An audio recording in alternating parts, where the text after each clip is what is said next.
Olá pessoal, aqui é o professor Lucas Machado do IFCE de Tianguá. Bem, aí na tela você tem algumas regras gerais, né, de conduta para esse período de aula remota, tá? Você pode pausar o vídeo ou então você também pode encontrar lá no Classroom, ok? Então bem, aqui a gente vai dar início a mais uma aula, tá? De EDO, de Equações Diferenciais Parciais. E a gente vai começar a abordar aí equações lineares de segunda ordem, tá? Bem, na aula de hoje a gente pode até, não só de segunda ordem, mas de ordens superiores, né? A gente já chegou a ver, né, anteriormente, equações lineares de primeira ordem, né? Então aqui a gente vai ver de segunda ordem ou de ordens superiores, tá? Algumas coisas do que a gente falar, a gente vai poder generalizar, tá bem? Certo. Então, basicamente, o que a gente vai ver nessa aula é problema de valor inicial e problema de valor de contorno, tá? Tem aí, vai aparecer agora esse novo tópico, tá? E depois a gente vai ver a questão de dependência, independência linear e Browskian, que aí a gente vai definir no decorrer da aula, tá bem? Então, vamos lá.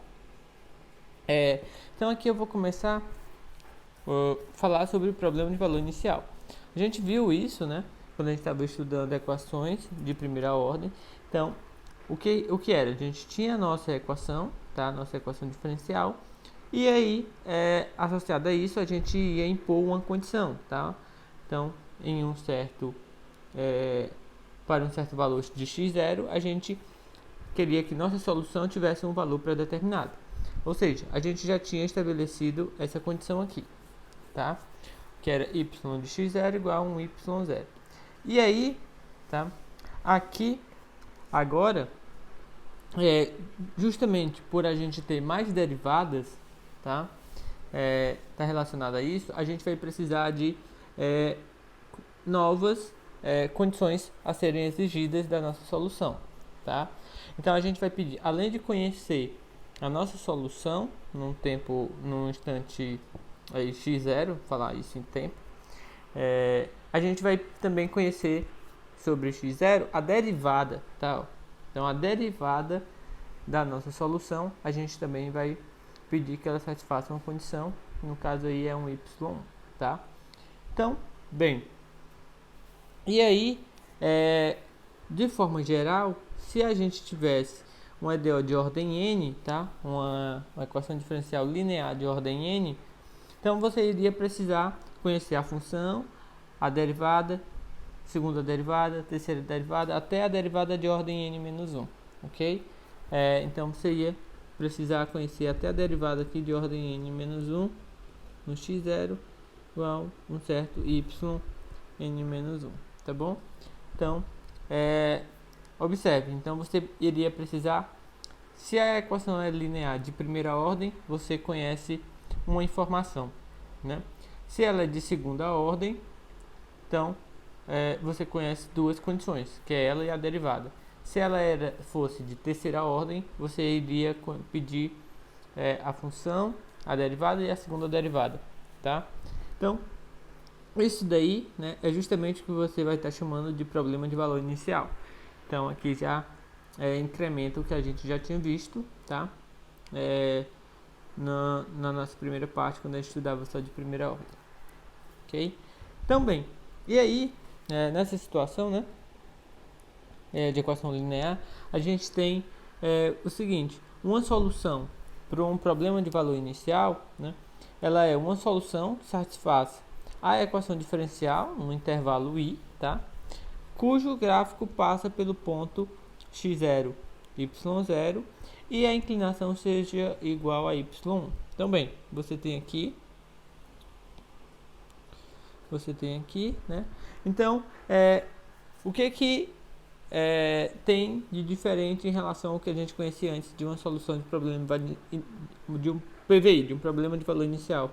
Porque agora, quando você está em ordem 2, você tem essa parte aqui, ó, que é justamente o conhecimento da inclinação, tá? Então, bem, a sua solução, né? A sua função aí ela vai ter que satisfazer a equação diferencial, tá? E aí, você quer que ela passe por x0, y0, né? Então, você quer que ela passe aqui, né? Você quer que ela passe, fazer assim, que ela passe aqui pelo x0 e y0. Então, e aí, né? Aqui você ainda quer que esteja, você ainda tem conhecimento, né, sobre a derivada, tá? Então, a derivada aqui, ela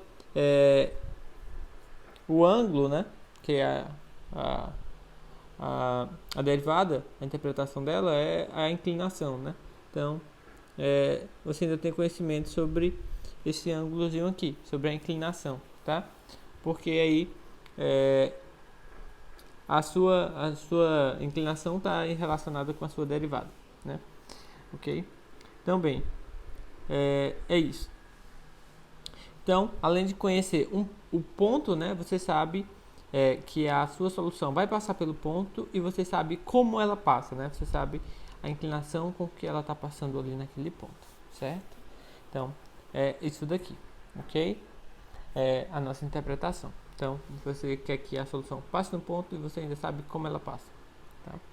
Bem, e aí, se você aplica, né, como consequência do teorema de Picard, se os seus coeficientes, né, que aqui a gente já viu, né, aqui, aqui e aqui são coeficientes de x, né, são coeficientes, né, que são funções que só dependem de x.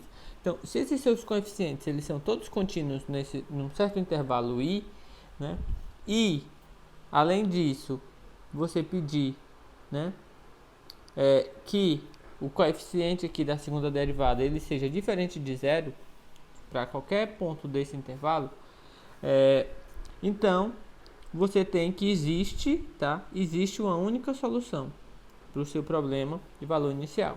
Então você vai pedir que os coeficientes e a função g seja contínua, que o seu primeiro coeficiente ali, né, o coeficiente da segunda derivada, seja diferente de zero sempre, né?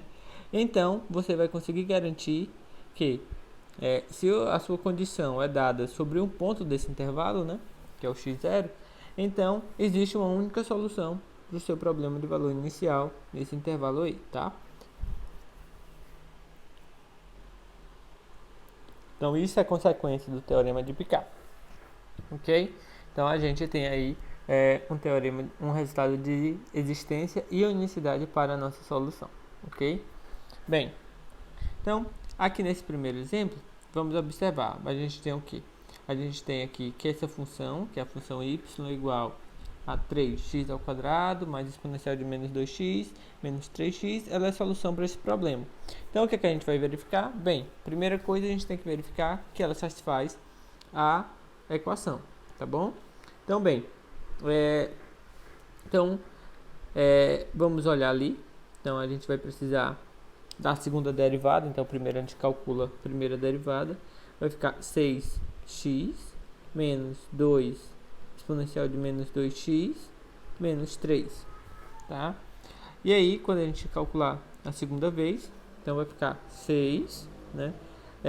Vai aparecer outro menos 2, vai ficar 4 exponencial de menos 2x, derivada de menos 3, é constante, vai dar 0. Então, bem, e aí, quando a gente substituir a nossa equação, né? Isso daqui vai dar o quê? A segunda derivada é 6 mais 4 exponencial de menos 2x menos 4 vezes y. Quem é y, né? É 6x menos... Ops, não. Tô colocando a derivada. A y tá aqui, né? É 3x ao quadrado mais exponencial de menos 2x menos 3x. Então isso daqui vai dar o quê? A gente quer que dê 12x, né? Então, bem, aqui é 4. Vai ficar menos, né? 4 vezes 3, 12, x ao quadrado, né? Mais, menos 4 exponencial de menos 2x mais 12x, tá bom? Então aqui, ó, esse daqui vai cancelar com esse, certo? E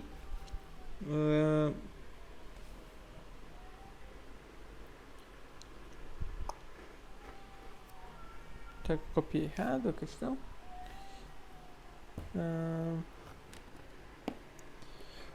Segunda derivada.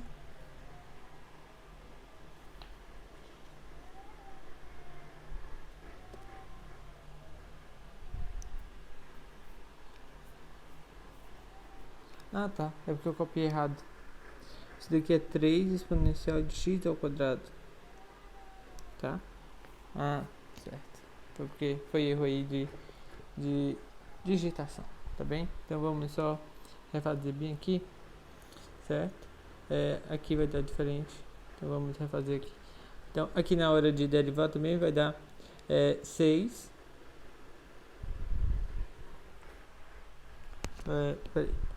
Exponencial de 2x. Então é 2x. Na hora de derivar de novo, vai aparecer aqui no caso mais um 2, né? Então vai ficar 12 exponencial de 2x menos, né? Aí no caso vai ficar 4 exponencial de menos 2x, tá? Desculpem aí, pessoal. Então vamos apagar isso daqui, fazer tudo de novo. Então a gente tem segunda derivada menos 4 vezes a função. A gente quer que dê 12x, tá? Então isso daqui vai ficar 12 exponencial de 2x mais 4 exponencial de menos 2x, certo? Menos 4, a função 3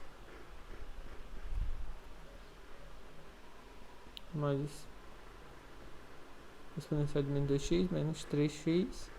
Então aqui vai dar 12 exponencial de 2x mais 4 exponencial de menos 2x. Aqui vai ficar menos 12 exponencial de x menos 4 exponencial de menos 2x mais 12x. Então esse daqui vai cancelar com esse e esse vai cancelar com esse, tá? Então deu 12x. Então de fato essa função y aí, ela satisfaz essa equação, tá bom? E então, o que a gente quer, né? Agora a gente vai verificar que ela satisfaz as condições iniciais também, tá? Então, as condições de valor inicial, tá? Então, a primeira dela é que olhar y no zero, então y no zero vai ser 3 vezes exponencial de 2 vezes 0, mais exponencial de menos 2 vezes 0, menos 3 vezes 0, tá?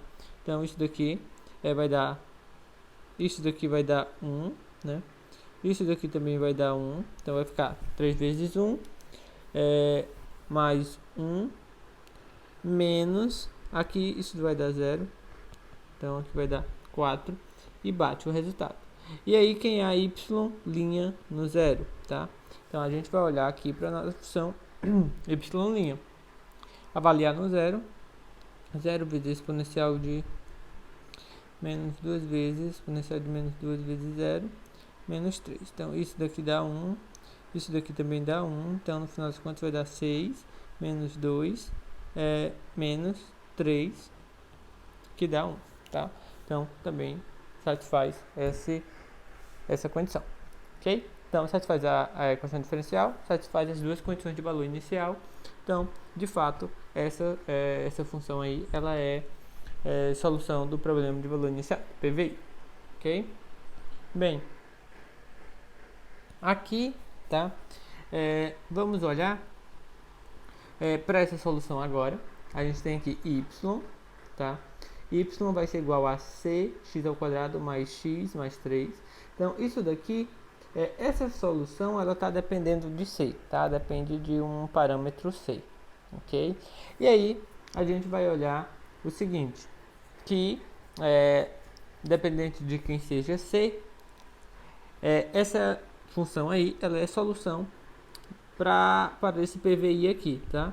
Então, a gente tem a equação com esses dados iniciais, ok? Também, vamos verificar aqui. Então, a gente já tem quem é y, quem vai ser y', né? A derivada vai ser 2cx mais 1. E a segunda derivada vai ser 2c, simplesmente. Ok? Então, bem, na hora de olhar a equação, a gente vai ter x ao quadrado, segunda derivada, que no caso é 2c, menos 2x. A primeira derivada, 2cx mais 1, certo? Mais duas vezes a função, vai ser cx ao quadrado mais x mais 3. A gente quer que isso dê 6, né? Então, bem, isso daqui vai ficar igual a... deixa eu só colocar aqui. Então, isso daqui é justamente x ao quadrado, y, duas linhas, menos 2x, y' mais 2y. É isso que a gente está fazendo. Então, então, isso daqui vai ficar 2cx ao quadrado, só organizando. Aqui vai ficar menos... vou só distribuir tudo que tem aqui, então vai ficar menos 4cx, quando eu multiplico aqui, e aqui vai ficar menos 2x, certo? Aqui vai ficar 2c ao quadrado, tá? Aqui também tinha um quadrado. Mais 2x mais 6, ok?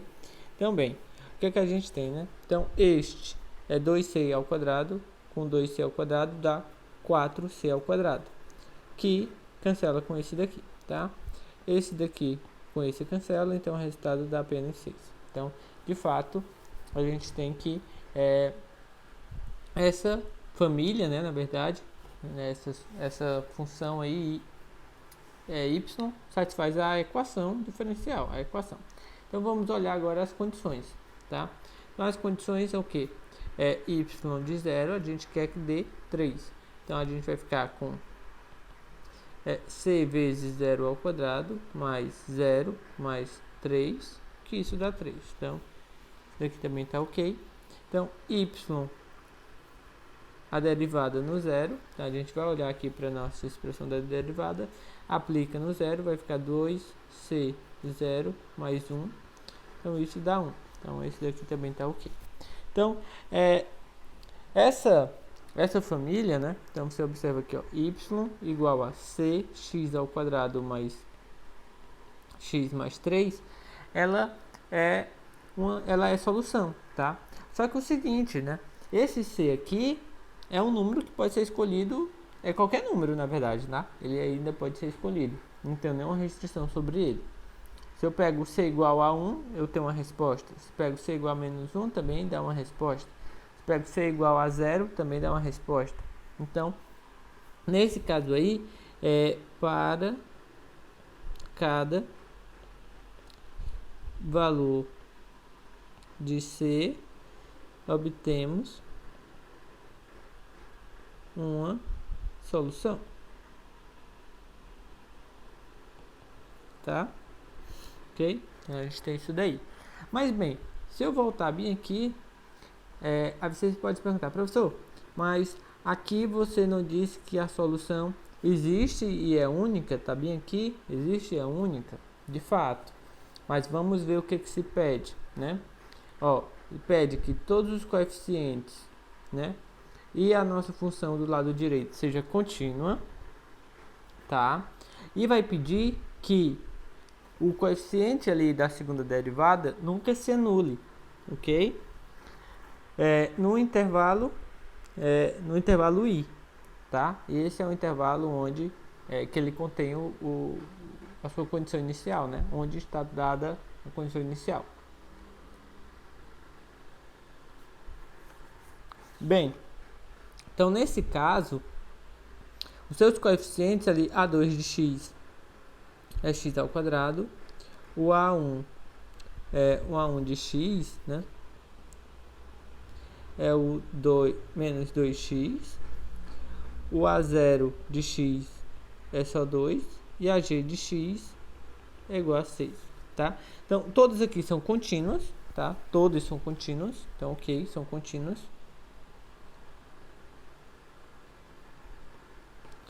Só que, onde está sendo dada, a sua condição? Quem é o seu x0, né? Seu x0 é 0. A sua condição de valor inicial é dada sobre x0 igual a 0.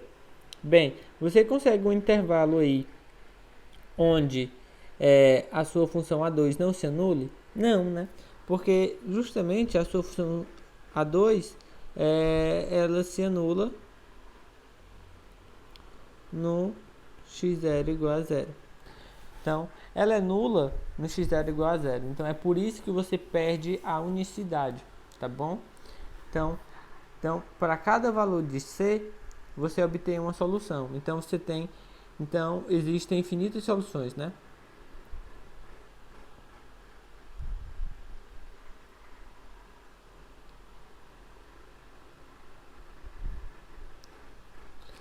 Então, existem infinitas soluções. E isso acontece porque, né?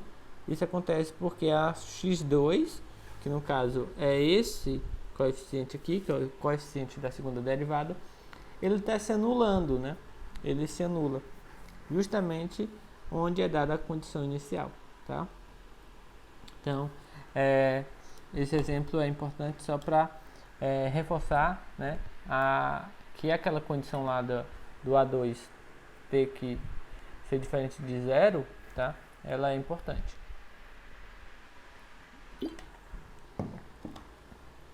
Bem, e aqui surge agora uma nova condição, tá? Que é um novo tipo de problema, que é um problema de valor de contorno, tá? Valor de contorno. Lá a gente tinha problema de valor inicial e aqui a gente tem o problema de valor de contorno. Bem, a equação é a mesma, tá? O que vai estar mudando? São as suas condições aqui, ok? Bem, lá o que você tinha quando você falava de problema de valor inicial? Você conhecia sobre um ponto, que era o x0, né? Você conhecia a função e a derivada. E aqui, quando se trata de valor de contorno, tá? Você vai conhecer sua função em dois pontos diferentes, em A e em B, tá? Você conhece o valor da função. Aqui não entra a derivada. Então, em um ponto A e em um outro ponto, que é o B, você conhece quem é a sua solução. Então, lá no mesmo ponto você conhecia a função e a derivada. Aqui você conhece a função em dois pontos diferentes, ok? Então, aqui o y0 e o y1 é o que a gente chama de eles são constantes arbitrárias e é o problema de valor de contorno, tá? É a nossa condição de problema de contorno, tá? Contorno ou fronteira, tá? Condição de fronteira. Bem, e aí uma solução para esse problema, né? Também é uma solução que satisfaz a equação diferencial em um intervalo. E aí esse intervalo vai ter que conter A e B, tá bom? Então, se você está exigindo duas condições, uma sobre A e outra sobre B, então a sua equação diferencial já tem que ser satisfeita em um intervalo que contém esses dois pontos, tá bom? E aí, ela vai passar necessariamente pelo ponto A, y0 e pelo ponto B, y1, que é y1, certo? Bem, então, graficamente o que é, né? Então, você tem aqui A e B. E aí, você já tem aqui o y0. Digamos que você tem aqui, né, o y1. Então, você quer pelo menos um intervalo, né, um intervalo i, digamos esse, onde a sua solução ela satisfaz a equação e vai passar por esses dois pontos, tá? Então você conhece, na verdade, dois pontos onde sua solução tem que passar, ok? Então isso daí é chamado de condições de contorno, tá? Ou problema de valor de contorno, contorno fronteiro, ok? Então tem essas condições, mas observe, né? Se ela é de segunda ordem, você vai precisar de duas informações, ou conhecer a função em dois pontos, ou conhecer a função e a derivada no mesmo ponto, certo? Mas observe, você precisa de duas informações. Quando ela era de primeira ordem, você precisava de uma informação apenas, tá? Então, vamos aqui adiante. A gente tem o que? Aqui a gente tem alguns exemplos, tá? Bem, aqui você tem essa função y igual a 3x² menos 6x mais 3. E aí está dizendo que satisfaz essa equação aí, tá? A equação é x² y duas linhas menos 2x y' mais 2y igual a 6, certo? Bem, e aí as condições de contorno, né, y1 igual a 0 e y2 igual a 3. Bem, então vamos só confirmar isso, né? Então, para a gente confirmar isso, o que é que a gente faz? Bem, tem que olhar a equação, tá? Tem que olhar a equação. Então, vamos olhar aqui. A gente já tem quem é a função. Vamos olhar a derivada, vai ficar 6x menos 6, tá? A segunda derivada vai ficar apenas 6. Então, quando a gente for olhar a equação, y duas linhas, menos 2x y' mais 2y, a gente quer que isso daqui seja igual a 6, né? Quer que seja igual a 6. Então, é x² vezes a segunda derivada é 6, menos 2x, primeira derivada é 6x menos 6, mais 2 vezes y, que é 3x² menos 6x mais 3. Então, isso daqui vai ficar 6x², distribuindo ali vai ficar menos 12x² mais 12x mais, distribui aqui também, vai ficar 6x² menos 12x mais 6, tá bom? Bem, 6x² com 6x² dá 12x². Com esse daqui vai se cancelar, tá? 12 com menos 12x, tá? Então, isso é nulo. Então, vai ficar só 6, é o que a gente queria. Então, satisfaz a equação. Satisfaz a condição de contorno? Então, a gente vai verificar, né? Então, quem é y no 1? Y no 1 é 3, 1 ao quadrado, menos 6 vezes 1, mais 3. A gente quer que dê 0, né? De fato, isso daqui vai dar 3, menos 6, mais 3, que dá 0, tá? A outra condição, y no 2, a gente quer que dê 3, né? Então, vai ficar 3 vezes 2 ao quadrado, menos 6 vezes 2, mais 3. Então, isso daqui vai ficar 3 vezes 4, né? Que dá 12, menos 6 vezes 2 dá 12, mais 3. Esse cancela, dá 3.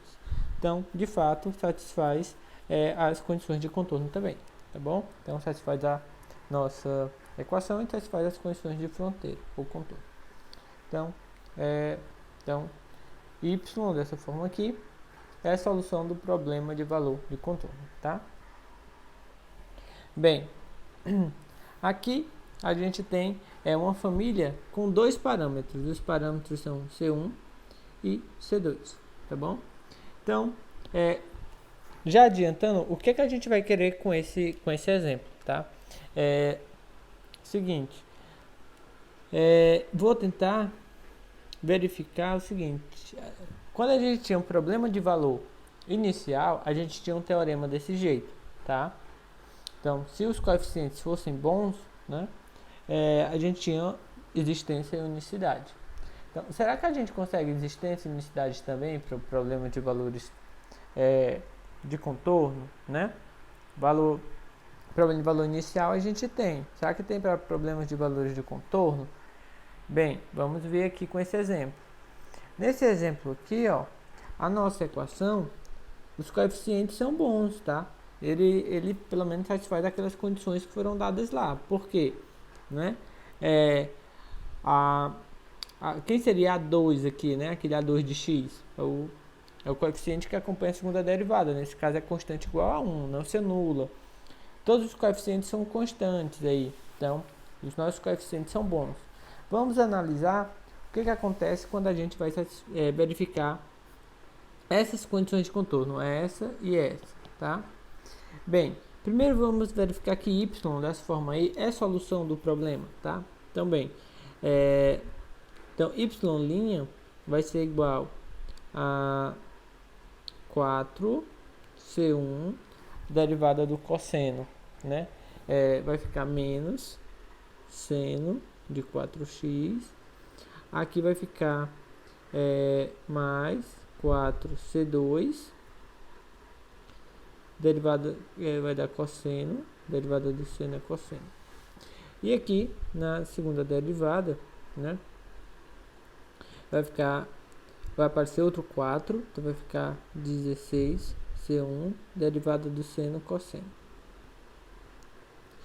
Então aqui vai aparecer o menos, porque a derivada do cosseno vai ser menos o seno, né? Vai aparecer outro 4, 16c2 seno de 4x. Certo? Bem, e aí, quando você olha, né, você consegue até de forma direta. Então, se você coloca aqui o menos 16, né, menos 16 em evidência, fica C1 cosseno de 4x menos, no caso mais, C2 seno de 4x. Então, isso daqui que apareceu entre parênteses é justamente a y. Então, isso daqui é menos 16y. Então, quando você passa para o outro lado, fica y, duas linhas, mais, né, 16y igual a zero. Então, de fato, essa y aí, ela satisfaz a sua equação, tá bom? Então, e isso daqui não era nem o mais difícil que a gente queria. Isso daqui não era nem o mais difícil que a gente queria, né? Bem, então, de fato, é a solução da nossa equação, tá? E aí, vamos ver o que acontece quando a gente quer olhar para essa condição aqui, tá? Condição y de 0 igual a 0 e y de π sobre 2 igual a 0. O que acontece quando a gente tem essa condição? Bem, então, vamos impor nossa condição. Então, y no 0, né? Por um lado, a gente quer que seja 0. Mas, por outro lado, quando a gente olha na equação, vai ficar C1, né? Cosseno de 4 vezes 0, ou seja, né, de 0, mais C2 seno de 4 vezes 0. Quer dizer, então, seno de 0 é 0, né? Então, na verdade, tudo isso aqui se anula. Então, o que você vai ter, e isso daqui é 1, né? Então, o que isso lhe dá de informação? Vai ficar C1 igual a 0. Então, você tem que C1 é 0, tá? Bem, você impôs uma condição, encontrou um valor de uma das suas constantes. Bem, agora vamos olhar a segunda. Então, quando eu olho a segunda, é quando eu olho no π sobre 2. Então, por um lado tem que ser 0. Por outro lado, quando eu substituo na minha equação, vai ficar... quando eu substituo, vai ficar cosseno, né? Estou multiplicando por 4, então vai ficar 2π, né? Mais C2 seno de 4 vezes π sobre 2. Então vai ficar 2π, tá bom? Bem, e aí, com isso, né? O que é que você tem? Você já sabe que C1 é 0, então isso daqui vai dar 0. E, por outro lado, isso daqui já é 0. Então, você já tem que 0 é igual a 0. Ou seja, a sua primeira condição, ela é satisfeita, né? Então, ok aqui, né? Então, o que é que você está achando? Você está encontrando y, né, igual a C1 é 0, então vai ficar só C2 seno de 4x. Porque quando você colocou a primeira condição, você encontrou que C1 era 0. Quando você jogou a segunda condição, que era em π sobre 2, você encontrou já 0 igual a 0, uma identidade, né? Não lhe deu nenhuma informação nova. Então, a sua solução é essa, Se você toma y dessa forma aqui, né, ela satisfaz o y do zero vai ser zero e o y no π sobre 2 também vai ser zero, tá? Só que isso daqui lhe dá infinitas soluções.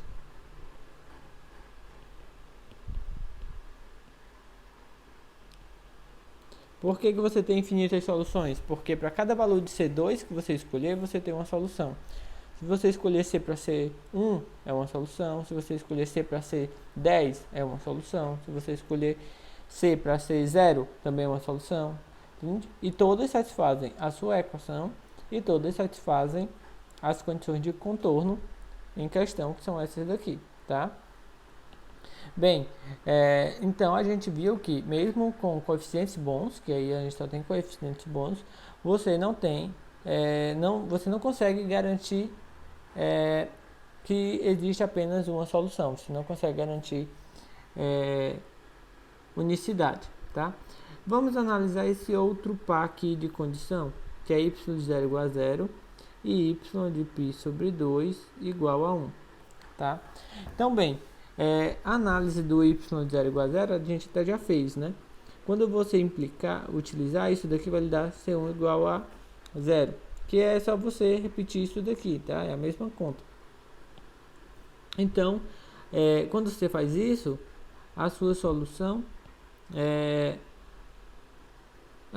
está ficando y igual a C2 seno de 4x, ok? Porque o C1 você eliminou aqui, tá? Mas você não utilizou ainda essa condição. Então, quando você utilizar y de π sobre 2 igual a 1, então teria que ficar o quê? Por um lado seria 1, por outro lado, né, quando você olha na equação, y de π sobre 2 teria que ser C2, né, seno de 4 vezes π sobre 2, que dá 2π. Mas bem, novamente, né, aqui dá zero, sempre, né? Então, quando você iguala essas duas expressões, você teria que 1 era igual a C2 vezes 0, ou seja, 1 é igual a 0, é um absurdo, tá? Ou seja, esse absurdo é justamente porque não existe nenhuma C2 que você escolha, de modo que a sua solução no π sobre 2 seja igual a 1. Ou seja, para essa condição aqui, né, para essas condições de contorno aqui, ó, não existe nenhuma solução, na verdade.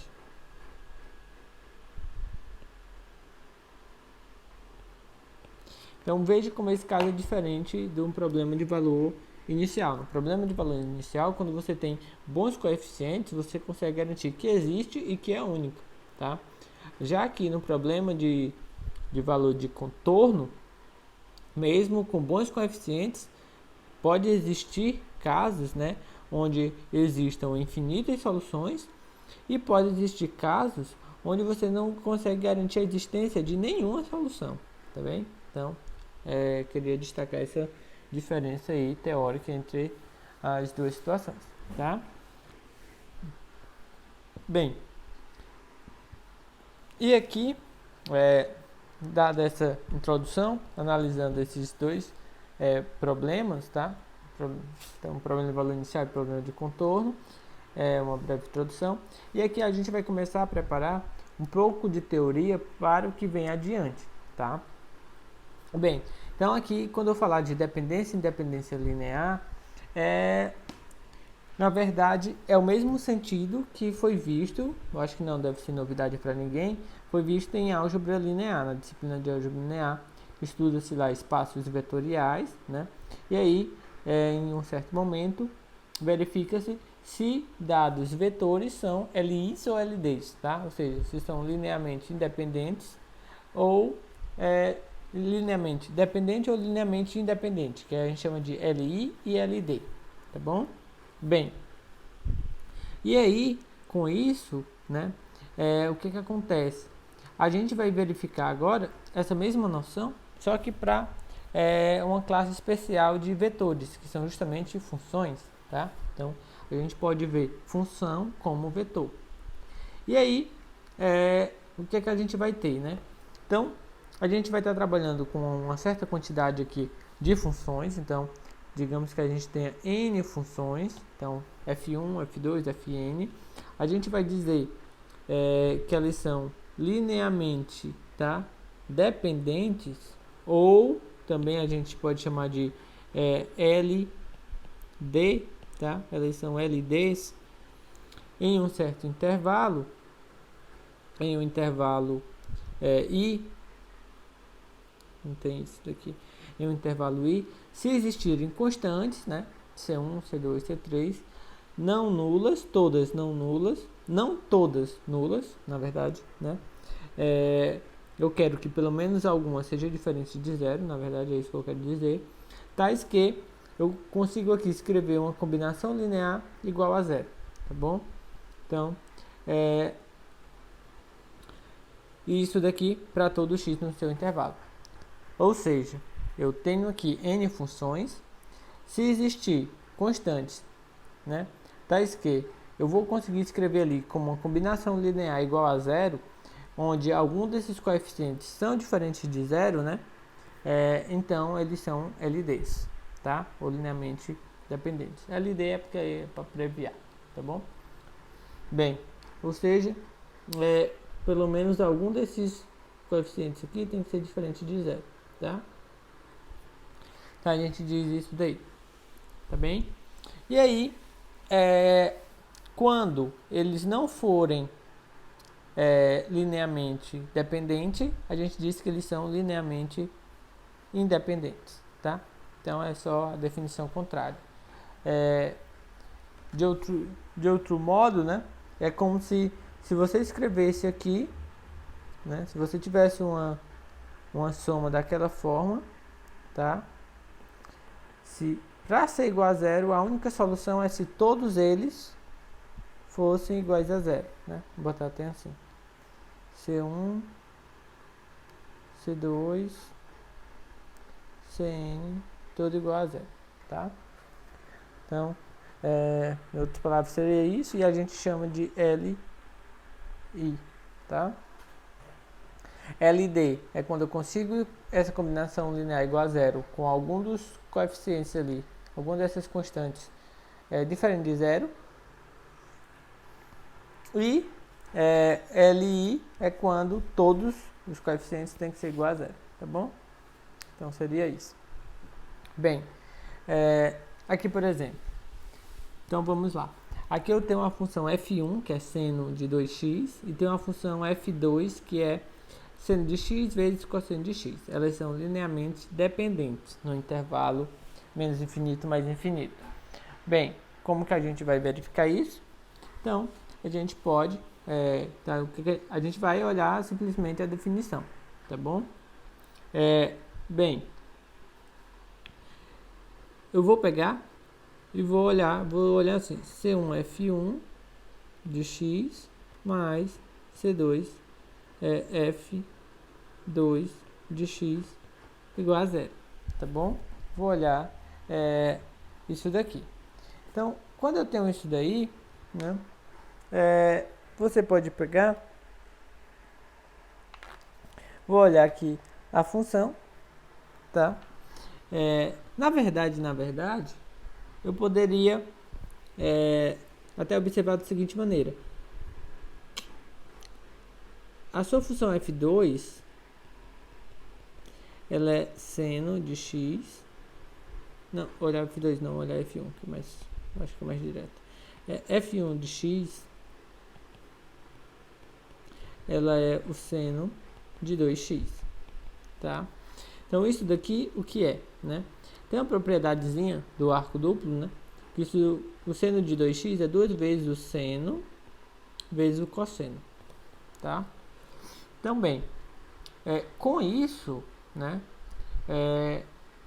Só que isso daqui quem é? Se você observar, isso daqui é 2 vezes, né? Isso daqui é justamente a sua função f2. Então, isso daqui é f2 de x. Então, o que é que você tem? Você tem que f1 de x é igual a 2 vezes f2 de x, tá? Se você passa para o outro lado, então você tem que f1 de x menos 2 vezes f2 de x é igual a zero. Então, ó, basta você pegar C1 para C1, tá? E o C2 para C menos 2.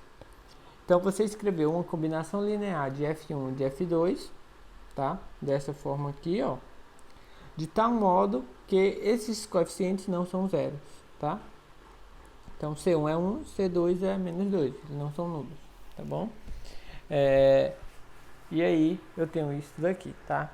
Então, como eu escrevi dessa forma, C1 é diferente de zero, C2 também é diferente de zero, basta que um seja diferente de zero, então eu tenho que esses vetores, de fato, eles são LIs, tá bom? E isso daqui acontece, né, em todo o nosso intervalo, tá bom? Né? Porque geralmente a gente está sempre atrelado a um intervalo, tá bom? Então, essa igualdade aqui, ó, tem que ser verdade em todo o intervalo. E de fato é verdade para todo o intervalo. Que tudo que a gente fez vale para qualquer número em R, né? Qualquer número, qualquer x real, ou seja, qualquer x nesse intervalozinho aqui, tá? E aí eu gostaria de fazer a seguinte observação, que é o seguinte: quando eu tiver apenas duas funções, né, f1 e f2, elas são LIs, ou melhor, LDs, né? Elas são LDs. Então, se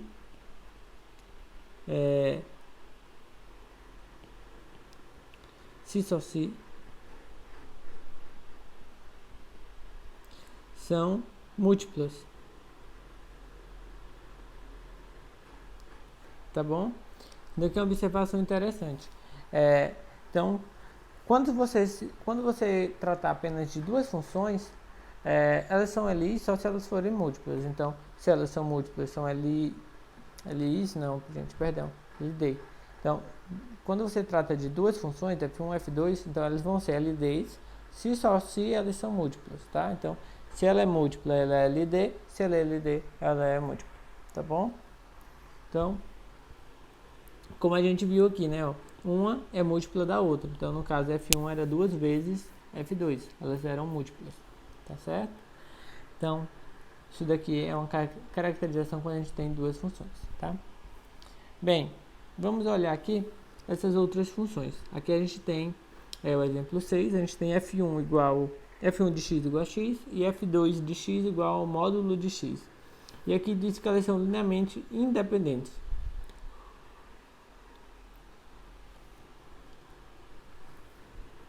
Vamos escrever essa combinação aqui, tá? F1 de x mais C2F2 de x igual a zero. Então, o que ficaria? Seria C1, quem é F1 de x é x, mais C2, e aqui eu vou pegar e vou colocar F2 de x é o módulo de x igual a zero. Vou me perguntar assim, será se existe, né, coeficientes C1 e C2, tais que isso daqui seja verdade? Bem, eu quero verificar isso daqui, né, isso daqui sendo verdade de menos infinito a mais infinito, para todo número, né, para todo número x aqui. Então, vou fazer o seguinte, então eu vou fazer uma jogada que vou fazer o seguinte, eu vou tomar x igual a 1, tá? E depois vou tomar x igual a menos 1. Então, justamente porque eu tenho um módulo, né? Então, eu vou pegar um valor positivo e um valor negativo. Quando eu pego x igual a 1, então aquilo ali vai ficar C1 vezes 1, né? Mais C2, tá? Vezes o módulo de 1, que também é 1, igual a 0. Quando eu faço x igual a menos 1, então vai ficar C1 vezes menos 1, então vai ficar menos C1, mais, né? O módulo, aí vai ficar C2 vezes o módulo de menos 1, que no caso é 1. Certo? Bem, e aí então eu recaio no sistema aqui para resolver, tá? Eu recaio no sistema para eu resolver, certo? Então com isso, o que é que acontece? Se eu somo aqui, né? Se eu somo, isso daqui me daria o quê? Ficaria 2, C2 igual a 0, tá? Então, C2 é igual a 0, tá bom? Mas se C2 é igual a 0, daqui eu tenho que C1 é igual a C2. Então, eu tenho que C1 é igual a C2, que tudo é 0, né? tudo é zero. Ok? Então, na verdade, o que eu acabei de ver? Que a única solução para que eu possa escrever isso daqui, né, é quando C1 e C2 são zeros. É a única possibilidade. Então, é justamente, né, a situação onde eles são linearmente independentes. Tá? Outro modo de você ver isso é a observação que eu acabei de falar.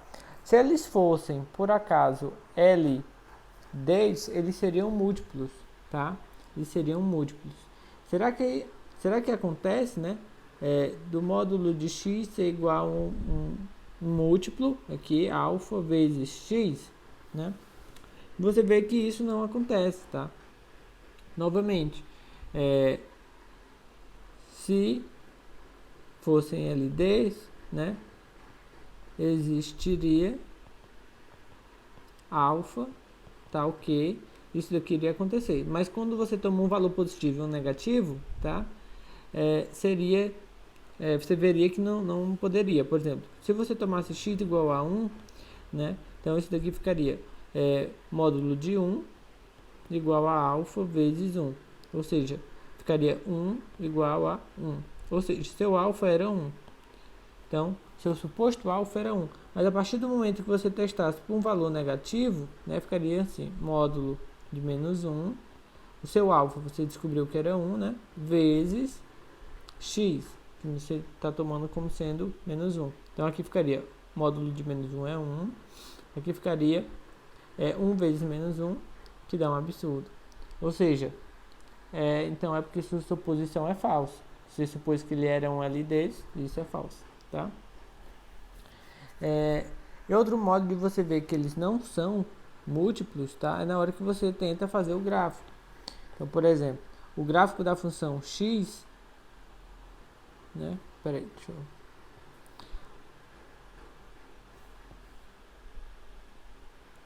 Então, f1, que é a função f de x igual a x, é essa. Por outro lado, quando você tenta fazer o módulo, né, o gráfico do módulo, ele é esse daqui, tá? Então, também você verifica aí que não tem como eles serem múltiplos, tá bem? Então, de fato, elas são LIs mesmo, tá? LI. Ok? Então, essas duas funções são LIs. Certo. E aqui é uma ferramenta que é bem interessante para a gente simplificar essa análise de quando que é LI e de quando que é LD, tá? Quando a gente estiver trabalhando de função. Então, é o Wronskiano, tá? É um nome complicadinho, né? Wronskiano. Então, vamos supor que o nome que se pronuncia assim, tá? Bem, então você vai estar trabalhando com N funções, tá? Então, você vai estar trabalhando aqui com N funções.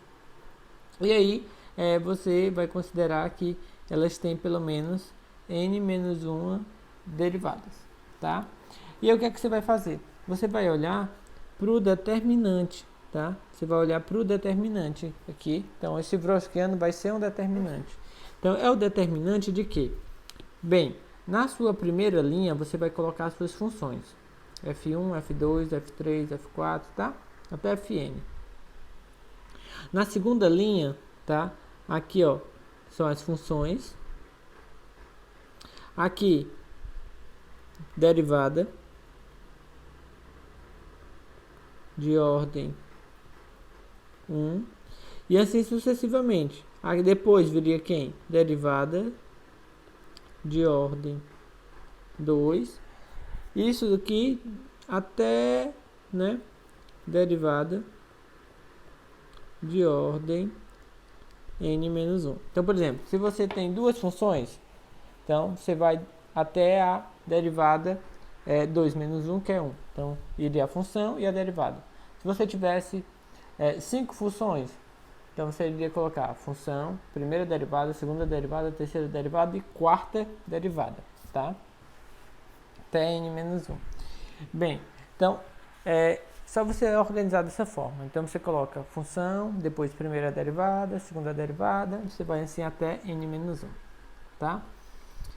Bem, e aí, você tem esse determinante. Então, você vai calcular esse determinante. Então, se ele for diferente de zero, tá? Em pelo menos um ponto desse seu intervalo, então essas funções elas vão ser LIs. Então, elas vão ser LIs, tá? Então, você coloca função, primeira derivada, segunda derivada, tá? Calcula o determinante. Se o determinante vai ser uma função aí, né? Se ela for diferente de zero em pelo menos um ponto, tá? Desse intervalo, então é porque essas suas funções elas são LIs nesse intervalo, tá bom? Então, bem, e aí, para simplificar essa notação, em alguns casos, a gente utiliza isso daqui, tá? A gente escreve só esse W, que seria o W de Wroskiano, do Wroskiano, e aí você indica quais as funções que você está analisando, tá bom? E aí, esse daí é o W de F1, F2, Fn, então isso daí vai indicar, tá? É justamente esse determinante aqui, F1, F2, Fn, tá bom? Certo. E aí, né, essa outra observação é o seguinte, então, se você a contrapositiva disso daí é o seguinte, né, quando as funções forem LDs, tá, então, o seu determinante aqui é linearmente dependente, tá? Se as suas funções elas são linearmente dependentes, então o Wroskiano dessas suas funções ela tem que ser igual a zero em todo o intervalo, tá bom? É só a contrapositiva, tá? Então você tinha que o Wroskiano diferente de zero em um ponto implica que é LI, então se você nega, então não é LI, então, ou seja, é LD, então você nega a sua partida, que no caso é que o Wroskiano ele é igual a zero sempre, tá bom? Então, você tem isso daí. Bem, então aqui vamos só para alguns exemplos, tá? Que a gente vai estar trabalhando. Então, aqui a gente tem três funções, F1, F2 e F3, tá? E aí elas são linearmente independentes. Como que a gente pode verificar isso usando o Wroskiano, tá? Então, a gente vai verificar que o Wroskiano delas, tá? Da função exponencial de x, x exponencial de x e x ao quadrado exponencial de x é diferente de zero em algum ponto. Então, a gente tem que olhar para esse determinante aqui, tá? Então, aqui a gente vai colocar primeiro só as funções, tá? Só as funções. Agora, a gente vai colocar as derivadas, então, exponencial de x é x. Aqui, vou colocar a derivada, então vai ficar x exponencial de x mais exponencial de x, tá bem? Aqui, então, vou deixar aqui, derivar exponencial mais, e agora eu vou derivar da 2x e repete aqui a exponencial, tá bom? Aqui, deriva, de novo só exponencial. Aqui vai ficar x exponencial mais, vai ficar a exponencial, a derivada vai dar duas vezes a exponencial, certo? Aqui, exponencial, x ao quadrado exponencial, quando eu derivar, vai dar 2x exponencial de x. Quando eu for derivar esse daqui, né? Então vai ficar mais 2 exponencial de x mais 2x exponencial de x. Então aqui é só interessante você ter cuidado na hora de derivar. Então aqui eu posso juntar esse com esse, certo? Então vou apagar ali, então vai ficar um 4, né? Tá? E aí você colocar de forma organizada para deixar bem claro quem são as colunas, tá? Eu vou colocar aqui. E aí você vai calcular o determinante, tá? Então, você está mais acostumado a trabalhar com determinante de números, né? Bem aqui o... Mas é a mesma coisa, tá? Você pode usar a sarria aqui se você quiser, tá bom? Bem, eu vou, né, aqui tentar usar algumas propriedades de determinante para fazer menos contas, tá bom? Mas você pode só usar essa RI aqui, repete as duas colunas do lado e sair multiplicando, tá? Mas eu vou tentar fazer menos contas. Bem, uma propriedade que eu vou utilizar é o seguinte. Se você olha, tudo aqui está sendo multiplicado pela exponencial de x, tá? Então, por exemplo, a minha primeira coluna, eu posso tirar a exponencial de x, tá? Então, eu vou tirar a exponencial de x e a minha primeira coluna vai ficar 1, 1 e 1, tá bom? Bem, mas se você olhar, se você olhar aqui, a segunda coluna, né? A segunda coluna aqui também todinha também ela está sendo multiplicada pela exponencial, tá? Então aqui, por exemplo, né, eu tenho x, exponencial de x mais exponencial de x. Isso daqui eu posso escrever como sendo exponencial de x que multiplica x mais 1, tá? E aqui, ó, da mesma forma, eu posso colocar exponencial de x aqui, ó. Peraí, senão vai ficar x mais 2, certo? Então aqui, ó, tá? Então aqui eu também, ó, tenho x exponencial de x. Então eu também posso tirar a exponencial de x aqui. E aqui vai ficar x, x mais 1, x mais 2, tá? E aí, na terceira coluna, também posso repetir o mesmo procedimento. Vai ficar x ao quadrado, aqui vai ficar x ao quadrado mais 2x, certo? E aqui vai ficar x ao quadrado mais 4x mais 2.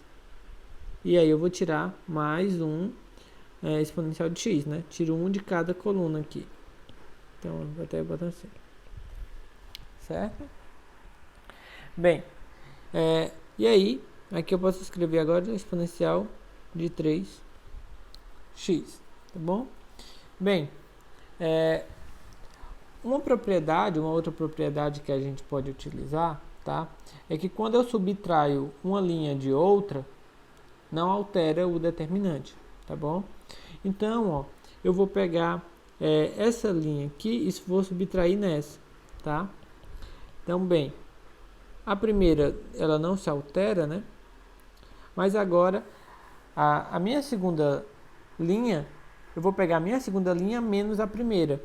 Então, vai ficar 1 menos 1, que vai dar 0, tá?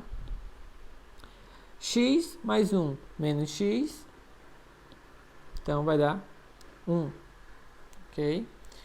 Aqui, ó, 2x, x ao quadrado mais 2x menos x ao quadrado, 2x. Vocês entendem? Aqui você já poderia calcular diretamente por sair também, se você quer, tá?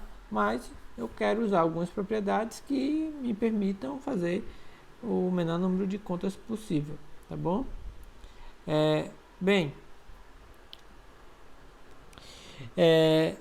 aqui, tá? Eu vou fazer o seguinte, eu posso fazer a mesma coisa em relação à terceira linha, tá bom?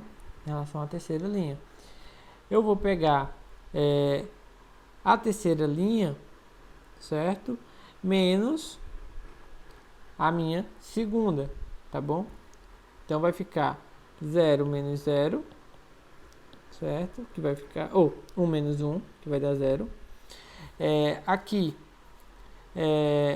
vai ficar 2x menos x mais 1, então vai ficar somente 1, certo?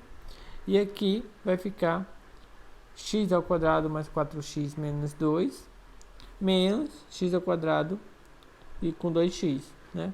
Então, o x ao quadrado se anula, vai ficar 4x menos 2x, que dá 2x e o 2.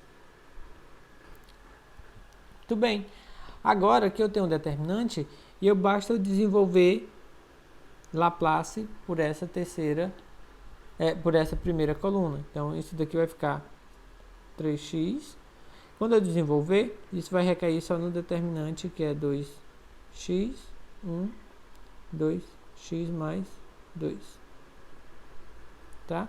E aqui, agora sim, eu só uso a definição, multiplico aqui, dá 2x mais 2, menos essa multiplicação aqui. Esse vai cancelar com esse, tá? E aí, o resultado vai ficar 2 vezes sinal de 3x, tá bem? Então, esse é o resultado, tá? Bem, e aí, o que é que você ganha? Isso daqui, ele é sempre diferente de zero, tá? Porque a exponencial é sempre diferente de zero. Então, no final das contas, com isso tudo, o que é que você ganha? O Wronskiano de x, x exponencial de x ao quadrado exponencial de x, isso aqui é 2 vezes o exponencial de 3x, que ele é diferente de zero, tá? Então, pelo resultado aqui, né, ó, bastava que fosse diferente de zero em um ponto, mas a gente conseguiu que ele é diferente de zero sempre, melhor ainda. Então, a gente tem que as funções são LIs, tá? São LIs. Então, de fato, elas são LIs, tá? São linearmente independentes. Bem, então aqui, o modo como eu resolvi o determinante, cada pessoa pode ter sua preferência de como resolver o determinante, tá? Eu fiz essas manipulações porque eu achei que iria ajudar a minha vida, tá bom? Na hora de calcular. Mas aí, eu acho que determinante você já conhece bem as regras e propriedades que podem lhe ajudar, então cada um pode calcular de um modo, tá bom? Poderia usar Sarri também, se quisesse logo de cara, talvez fizesse muita conta, não sei se seria o mais interessante. Então, mas eu usei essa estratégia aqui para reduzir as contas, tá? Bem, e aí, um exemplo aqui interessante é o seguinte, no exemplo 6, né, a gente viu lá o módulo, a função f de x igual a x e a função f2 de x igual ao módulo. A gente viu que eles eram linearmente independentes, tá? Só que a gente não consegue verificar por meio do Wronskiano deles. Por quê? Porque a nossa função f de x igual f2 de x igual a x, ela não é derivável, tá? E aqui na definição, ó, como a gente tem duas funções, ela tinha que ter pelo menos uma, vez diferenciável, ou seja, tinha que ter uma derivada. E a nossa função modular, tá? Essa função modular, ela não tem essa derivada, tá bom? Então a gente não tem como a gente calcular o Wronskiano, né? Porque se a gente quisesse fazer o Wronskiano aqui, ó, seria x, né? Aí aqui módulo de x, aqui seria 1, e bem aqui a gente ia precisar calcular a derivada, né? A derivada do módulo, mas isso daqui não existe, tá? No zero, né? Ela não é diferenciável no zero.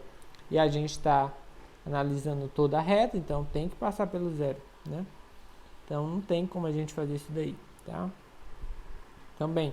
Então, a questão do Wronskiano ainda não resolve todos os casos, tá? Resolve quando as nossas funções são boas o suficiente que a gente consiga derivar o tanto que for necessário, tá? Bem, e aqui o nosso último exemplo da aula, tá? É o seguinte, que na verdade é até para chamar a atenção, o que a gente viu, né? A gente viu o seguinte, se o Wronskiano das funções, né, aqui for diferente de zero, vou botar até aqui, para algum x0 no intervalo, então isso daqui nos dizia que essas funções elas eram LIs, tá? Eram linearmente independentes. Negar isso daqui também é dizer o seguinte, né? se F1, F2, Fn são LDs, né? É só a contrapositiva, né? Então isso daqui implicava, né, que o Wrothskiano delas, F1, F2, Fn, né? Isso daqui era igual a zero para todo x pertencente no intervalo, tá? Então observe, se o Wrothskiano era diferente de zero para algum ponto, então elas eram LIs. Por outro lado, se elas já fossem LDs, o Wrothskiano tinha que ser igual a zero para todo ponto. E a pergunta é o seguinte: o que acontece se o Wrothskiano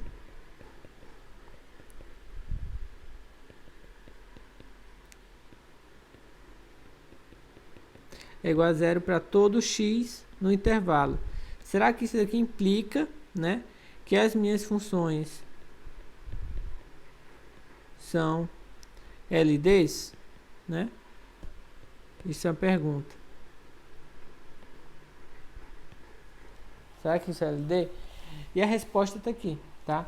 Então, se esse Wrothskiano ele é igual a zero para todo x no intervalo, isso não implica, tá, necessariamente que as funções elas sejam linearmente dependentes, tá? Então a resposta para cá é não.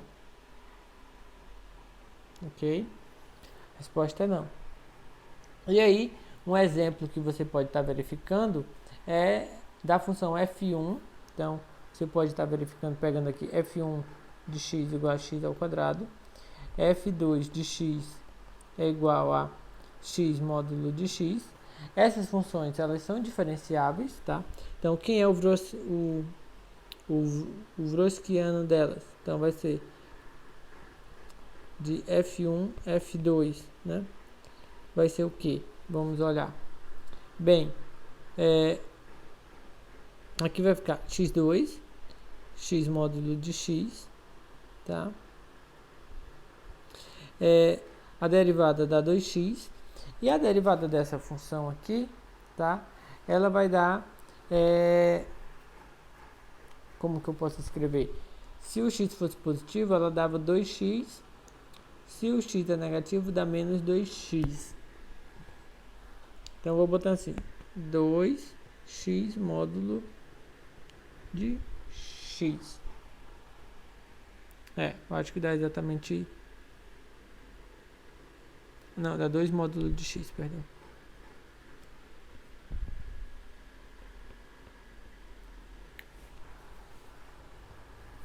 Exato. Posso escrever a derivada desse modo, tá bom?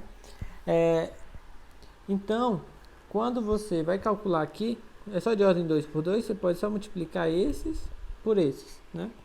Então, vai ficar 2, aí x ao quadrado módulo de x, menos, aqui vai ficar 2x vezes x módulo de x, né? Quando eu multiplicar isso daqui. Só que esse x com x, eu posso botar x ao quadrado. Então, isso daqui dá exatamente igual a zero.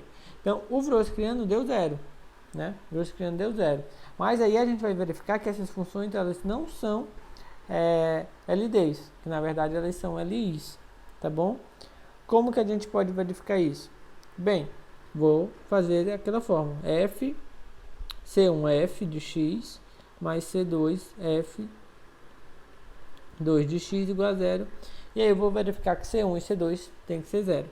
Bem, isso daqui, né, é C1 x ao quadrado mais C2 x módulo de x. Vou escolher, tá? Isso daqui está me atrapalhando, vou colocar para baixo aqui assim. Vou escolher valores, tá bom? Vou escolher x para C1 e depois escolho x para C menos 1. Tá? Mesmo procedimento que eu fiz lá com a função x e módulo de x, vou fazer com essa. Então, se x é 1, então isso daqui fica C1 mais C2 igual a 0. Tá bom? Se eu pego x igual a menos 1, vai dar C1 que multiplica menos 1 ao quadrado, então vai ficar só C1 mesmo. E aqui ficaria menos 1 C2, que multiplica menos 1 vezes módulo de menos 1, então ficaria só o menos 1, também tendo que ser igual a zero. Quando eu somar, né, então eu tenho esse sistema, quando eu somo dá 2C1 igual a zero, então C1 é igual a zero, e daqui eu tinha que C1 é igual a C2, né? Como C1 já é zero, C2 também é zero. Então, isso daqui me implica que elas eram LIs. Então, o Wroskiano deu zero em todo ponto, né? Então, isso daqui dá zero para todo x pertencente a menos infinito mais infinito, né? Ok? Então, o Wroskiano deu zero sempre, porém, elas não são LDs, elas são LIs, tá bom? Então, observe os resultados que a gente tem. Falando mais uma vez, se o Wroskiano dá diferente de zero em algum ponto, as funções são LIs. Então, negar isso é a mesma coisa dizer que se as funções já são LDs, então o Wroskiano tinha que ser nulo sempre, no intervalo. E aí a pergunta que surgiu foi a seguinte: então, se o Wroskiano já é zero sempre, será que as funções são LDs? Né? E a resposta é não. Aí a gente tem um contra-exemplo, tá? Então, bem, era isso que eu queria mostrar para vocês nessa aula, tá? Então, espero que tenha ficado claro, tá bom? Então, no primeiro momento a gente viu ali problema de valor inicial. Se a gente aumenta a ordem agora, né, a gente vai precisar de mais condições, mais conhecer a função no ponto, conhecer a derivada, e conforme a ordem vai aumentando, a gente vai pedindo conhecimento de mais derivadas, tá bom? Quando a gente passa para o problema de contorno, né, então ali, como é equação de segunda ordem, a gente também começa a pedir mais informações. Então a gente pedia, só que a gente não pedia informação de derivada, a gente pedia informação da função em mais um ponto, né? Então a gente conhece a função no ponto A e em um outro ponto B, tá? Então a gente viu aí essa diferença. Depois a gente passou a preparar essa parte um pouco mais teórica, que a gente vai utilizar mais na frente. Então, verificar quando que funções são LIs e LDs, tá? E aí um argumento eficiente é a gente usar o que a gente acabou de definir, que era o Wroskiano de funções, tá bom? Então a gente vê essas propriedades, o que implica em que, e quando que a gente não tem essas implicações, tá bom? Então, bem, então era isso, e agora sim, de fato, me despeço e até a próxima aula.